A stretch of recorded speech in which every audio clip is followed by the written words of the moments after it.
On pense souvent qu'il faut courir des heures, aller à la salle, faire du sport intensif pour réduire son risque de cancer. Mais il existe un autre moyen. Je vais vous parler de cette étude menée sur plus de 22 000 adultes qui ne faisaient aucun exercice physique.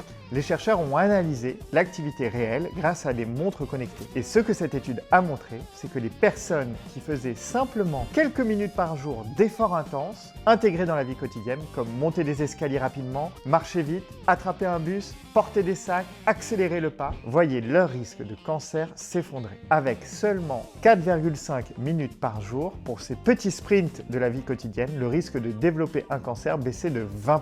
Et pour les cancers qui sont plus liés à la sédentarité, comme les cancers du côlon, cancer du sein, cancer du pancréas, cancer du rein, le risque diminuait même jusqu'à 31%. Ce n'est pas du sport, c'est ce qu'on appelle le Vigorous Intermittent Lifestyle Physical Activity. C'est des actions très courtes, souvent moins d'une minute, mais répétées chaque jour. Vous l'avez compris, quelques minutes d'efforts intenses par jour peuvent réduire le risque de cancer. Et cela sans besoin d'équipement, sans besoin de temps passé à la salle ou sans besoin de pratiquer du sport. Le corps répond à chaque accélération, même minuscule. Alors, si vous pensez ne pas avoir le temps de faire une activité physique, rappelez-vous, 3 à 5 minutes suffisent pour changer les courbes de risque de cancer. Bougez vite, bougez court, mais bougez tous les jours. C'est prouvé et ces petits gestes vous veulent du bien. C'était Doc Anti-Cancer. On décrypte les études ensemble. Prenez soin de vous.